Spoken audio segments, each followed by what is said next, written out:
근데 세상에 어느 목사님이 그런 데 가고 목회할 목사님이 어디 있겠어. 그리고 그런데 누구가 그 장병들이 몇 년 있으면 제대하고 다른 사람으로 바뀌는데 그걸 보고 목회를 하려고 교회를 세울 사람이 어디 있어요. 근데 그 청년이 날마다 새벽마다 오니까 뭐야, 하나님이 거기서 교회를 지어주는 거잖아요.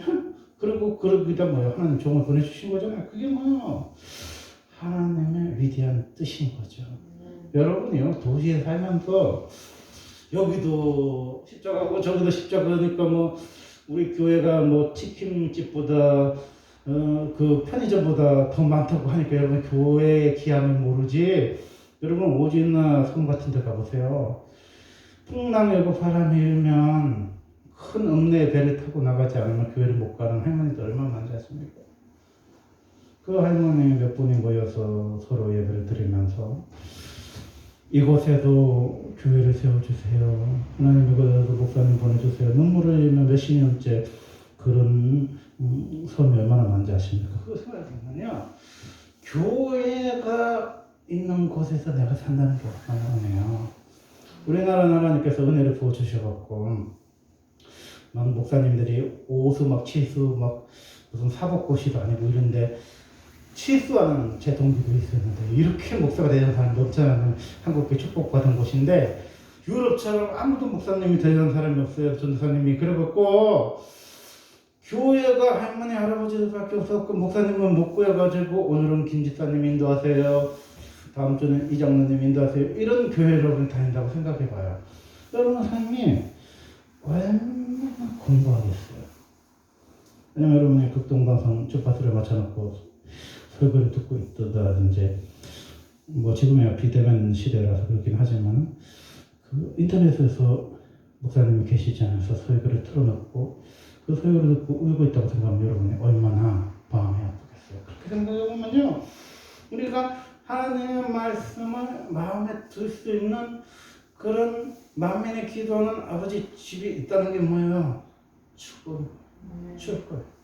제가 그런 거 참 깜짝 놀랐는데 무속인들이 그러더라고.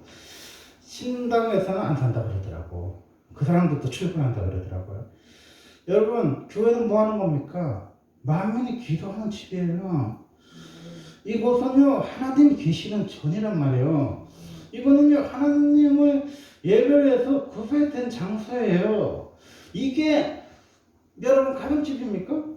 이게 여러분 뭐예요? 아니잖아요. 하나님만을 위해서, 하나님 있는 성도들만을 위해서 고요하게 주님을 만날 수 있는 시간이잖아요. 그래서 새벽에도 가서 기도할 수 있고, 낮에도 기도할 수 있고, 아침에도 유일하게 기도할 수 있잖아요. 여러분 어디 가서 기도를 해요? 여러분이 사방이 다 뚫려 있고 저쪽에 텔레비 소리 나고 이쪽에 라디오 소리 나고 애들 소리 나는데 어디서 조용하게 문 닫고 기도합니까? 여러분 정신이 집중할 수 있는 장소가 거의 없잖아요. 근데 하나님 전에 뭐 하는 곳이라고 했어요?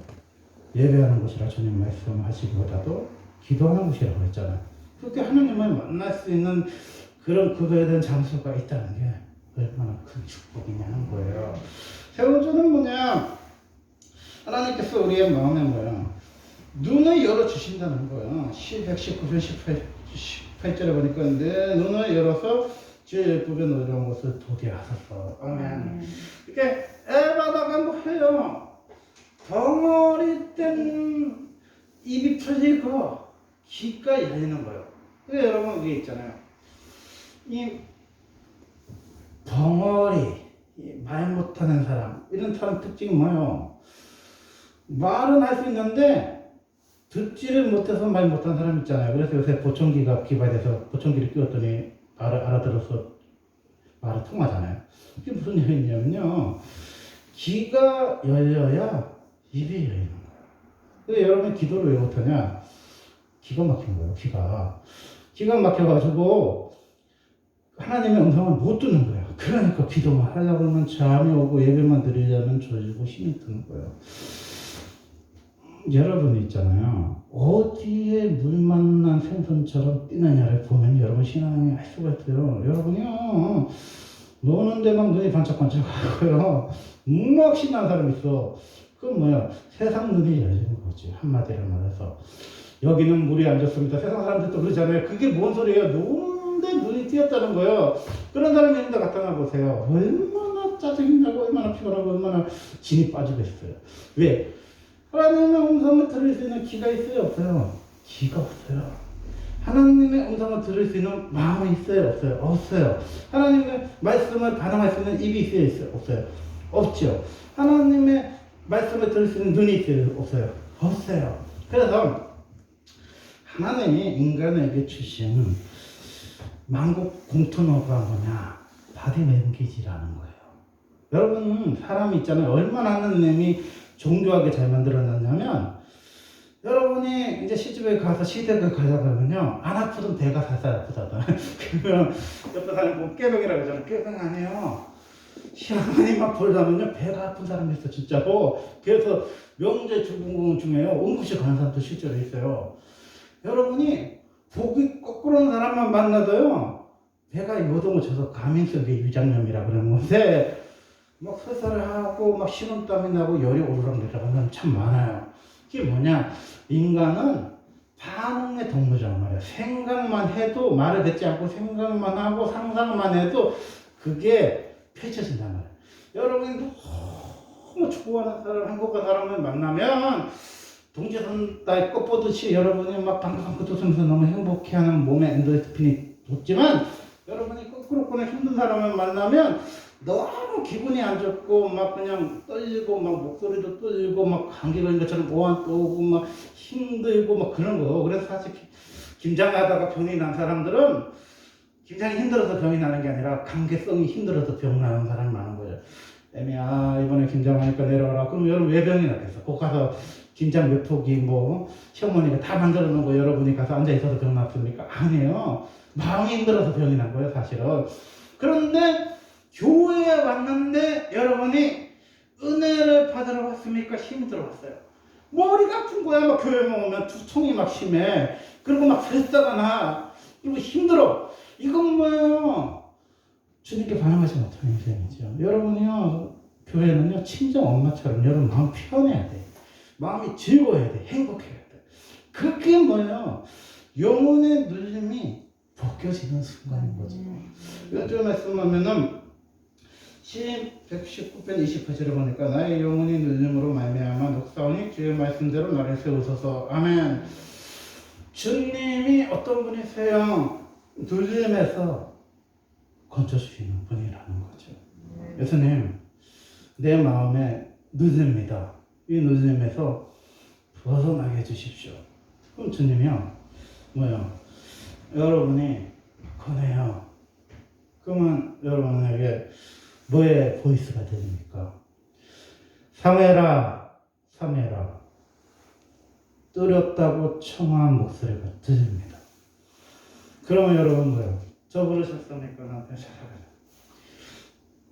아버지 찾아가자. 안 부르셨다. 그럼 다시 부르죠. 사메라, 사메라 부르죠. 저 부르셨습니까? 안 부르셨다. 저 부르셨습니까? 그럼 그 제사장이 뭐라고 했어요? 주여 말씀하십시오. 저는 듣겠나이다. 주님이요, 마무리 고요히 잠들어 있는 그 시간에 여러분에게 뚜렷한 보이스로 말씀하실 때가 있어요. 그러면 차를 타고 와서 주차장에 와서 교회를 오면 딱 앉는 순간에서 눈에서 막 눈물이 막 떨어지는 거죠.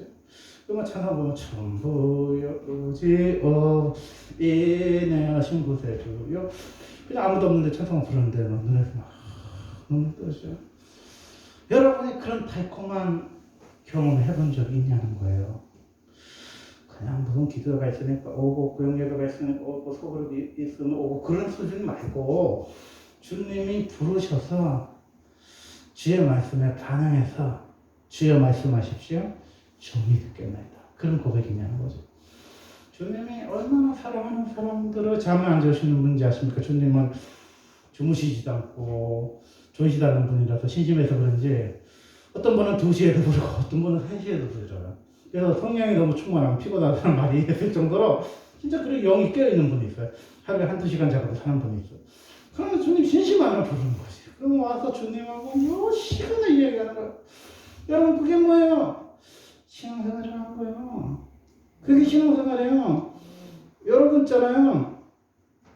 입에서 단내가 나도록 얘기해 본 적 있어요? 입이 아플 정도로 이야기한 적 있어요. 저도 20몇 년을 설교를 했지만 입이 아픈 적이 없었거든요. 근데 우리 딸이 어디에 가서 은혜를 받고 오더니 10시부터요 4시까지 얘기를 하시는데 2시간은 자기가 살아온 얘기를 하고 12시부터는 은혜 받은 얘기를 4시간 하는데 나중에 그러더라고요. 입이 아프대요. 목소리가 춤을 넘기면 목이 따끔따끔하다 그러더라고요. 여러분 사람 또요 은혜를 받으면 한 6시간 얘기하는 거예요. 무슨 목사님이 아니라도 하나님 또요 그러는 거예요. 그 얘기를 하면요 날이 새도록 밤이 새도록 모르도록 목구멍이 따끔따끔할 정도예요. 목이 아플 정도로 여러분 목이 부을 정도로 주님하고 얘기해봤어요? 그게 뭐예요? 사랑의 회복이라는 거예요. 그런 사랑을 받으면요 그분이 인도하시는 게 뭐예요? 풀 바치고 10만원 물가라는 거예요. 저는요 내가 험지를 갔구나 산지를 갔구나 오만 힘든 곳을 갔구나 생각했는데 인생을 이렇게 돌아보니까 그분이 나를 인도하신 길이 푸른 풀밭과 10만원 물가였더라고요. 왜? 그분이 나의 영혼을 소생시키셨잖아요. 자기 이름을 위해서 의의 길로 인도하고 계시잖아요. 그래서 그분의 손을 잡고 가는 그 길은요 험한 골고다를 올라가는 십자가의 길처럼 보이지만 그 길이 뭐예요? 10만원 물가였잖아요. 여러분 어디서 힘을 얻습니까? 고단한 주님이 힘을 얻었습니까? 십자가에서 힘을 얻으셨잖아요. 십자가의 밑에서요 뭐요 주님이 고단한 목마름을 내려놓으셨잖아요. 그 예수님의 목마름은 어디서 내려놨습니까? 십자가에서 고개가 떨궈지면서 예수님 힘을 실었잖아요. 우리는 어디서 실어야 돼요? 십자가 밑에서 쉬는 거예요. 십자가 그늘에서 진정한 안식과 평안이 오는 거예요. 그래서 주님의 십자가는 여러분을 고난을 통해서 아프게 하고자 하는 여러분의 짐이 아니에요. 그 무거운 짐을 예수님과 함께 지면 그 짐이 가벼워져서 여러분의 무거운 삶의 몽해가 내려지는 겁니다. 그러면서 뭐예요? 예수님과 동행하고 사는 사람이 이 세상에서요 가장 행복한 사람이에요. 아무것도 없는 오지나 산지나 화장실도 없는 아프리카에서 사시는 목사님, 사모님들을 여러 번 뵀는데 너무너무나 행복해 하시더라고요. 그분들이 많이 가져서 행복합니까? 그분이 좋은 환경이라서 행복합니까? 예수님과 눈을 뜨고 예수님과 잠을 드니까요. 주님 말씀 속에서 사니까 그 행복한 거예요. 그분이 예수님께 맡기고 주님과 함께 사니까 그것이 뭐예요? 천국인 거죠. 우리 청년들도 외국에 많이 가봤지만 우리가 우리보다 잘 사는 나라에 가서 살고 싶다고 이해가 가지만 여러분이 그렇게 못 살고 막 물도 막 그냥 정화가 안 되고 막 우물도 없는 그런 아프리카가 우리나라보다 더 좋다는 선교사님 어떻게 이해하겠어요? 이해가 안 가잖아요. 그 나라에 뭐가 있다고? 뭐 있게 있습니까? 맛있게 있습니까? 뭐가 있다고 제2의 고향이라고 그러고 죽으면 한국이 아니라 거기에서 붙이고 싶다고 그럽니까? 그래서 선교사님들이 돌아가실 때 언더우드 이런 분들이 그 양아진 그 외국인 선교사 묘지에 안착하신 것처럼 선교사의 꿈은 뭐예요?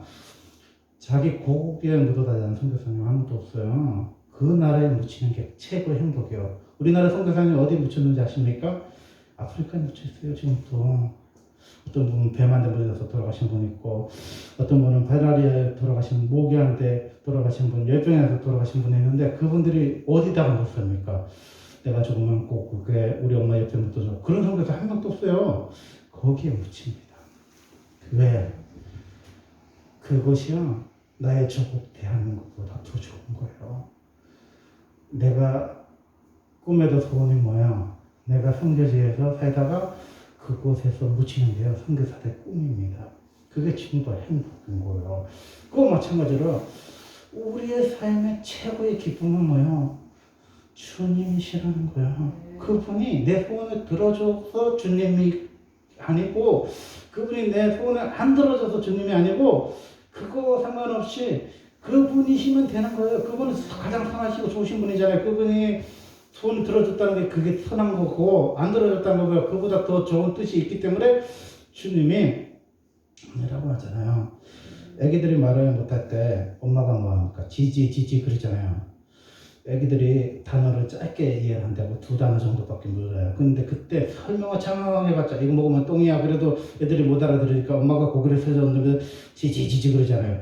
사람이 태어나면요 뭐든지 손으로 가는 입으로 가는 법칙이 있어요. 여러분이 똥 싸놓고요 한눈 팔고 있으면 애기가 똥을 딱 집어먹고요 순식간에 자기 입으로 들어간단 말이에요. 그러면 여러분 뭐요? 지지 그러잖아요. 손을 툭 치면서 지지 그러잖아요. 그러면 야 이거 똥이야 먹으면 안 좋아 냄새나 암만 설명하면 애가 알아듣습니까? 못 알아들어요. 우리 똥도 줘서 먹는 우리 애기 때는 그때 지지인 거죠. 아니라고 치잖아요. 그게 뭐예요? 사랑인 거예요. 그래서 안 들어줘도 그리 아니시더라도 뭐요? 그분은 선하시다는 거예요. 그 하나님과 함께 한다는 자체가 뭐예요? 응답인 거죠. 주님의 응답이 뭡니까? 하나님의 음성을 여러분이 들으면 응답이에요. 주님과 대화만 하면 여러분이 뭐 취직을 하든 앞서비가 났든 여러분 시집가 든 그게 응답이 아니라 주님과 기도만 한다는 그 자체가 뭐예요? 응답인 거예요. 그분이 한다는 거잖아. 그분이 내 사정을 한다는 거잖아. 그건 뭐예요? 주님이 원하시면 고쳐주신다는 거죠. 다 해주신다는 거죠. 기도하겠습니다. 하나님 아버지